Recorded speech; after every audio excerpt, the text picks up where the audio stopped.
Hello, friend.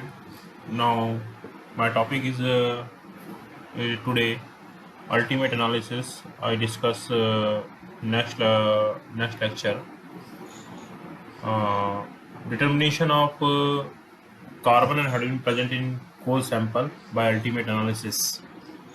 This is known as elemental analysis, and I will discuss remaining part of this analysis. How much amount of nitrogen present in the core sample determined by Zeldol method. K is silent in this word. Why this is known as the Zeldol method? Because long neck flask may be used. This is known as the Zeldol flask. Now in this process, I will discuss process. This is a Zeldol flask, long neck flask. Given it taken a cool sample, add a concentrated H2SO4, add a potassium sulfate, and potassium sulfate as a catalyst. Now this is a mixture heated 3 and 4 hour. Mixture are digest. Result: nitrogen present in coal react with H2SO4 convert to ammonium sulfate. Now after digestion of mixture will be taken next flask, round bottom flask, and adding a NaOH and connect to the condenser, and condenser will be attached like a volumetric flask, conical flask. Now nitrogen present in coal sample, firstly H2SO4 react convert to ammonium sulfate. Can I say complete nitrogen may be converted to ammonium sulfate? Ammonium sulfate may be react NaOH, heat the mixture and form a sodium sulfate, ammonia and H2O. Can I see from this reaction complete nitrogen convert firstly ammonium sulfate and finally convert to ammonia gas. This ammonia gas pass in condenser, this convert to liquid.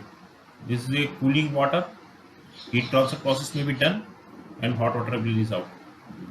Water may flow always lower part because upper part water flow very slow down, very speedily. This volumetric flask taken a known concentration of H2SO4, standard acid H2SO4, because ammonia is a basic nature. And H2SO4 react with ammonia form a ammonium sulfate. Can I say this is a back titration? Ammonia basic, this is a conical flask taken H2SO4, this is acid base titration, and H2SO4 consume amount equal to ammonia. जितना ammonia होगा उतना H2SO4 का amount consume होगा, and remaining H2SO4 measured by titration. So that can I say this method is known as Zeldol method. What is the given name Zeldol method? I already discussed. Long neck flask, ammonia जो है equivalent amount of nitrogen की equivalent होगी और इसका measure हमने H2SO4 से किया back titration से. परसेंटेज ऑफ नाइट्रोजन में भी calculate by volume of acid solution, normality of acid multiply 1.4 and weight of whole sample. दोस्तों, this complete process known as the Zeldol method. I already discussed ultimate analysis. First, determination of carbon and hydrogen given in next lecture. Now in this lecture I will discuss determination of nitrogen by Zeldol method. Complete nitrogen may be convert ammonia and whole process will be discussed to you. Now next lecture I will tomorrow lecture I will discuss determination of sulfur present in coal sample and what is the significance of ultimate analysis. Two topics will be covered up. So that this is a whole process. Ultimate analysis will be done by various steps. First, determination of carbon, hydrogen, determination of nitrogen, determination of sulfur, and what is the significance of this process. So that tomorrow we will discuss determination of sulfur present in coal sample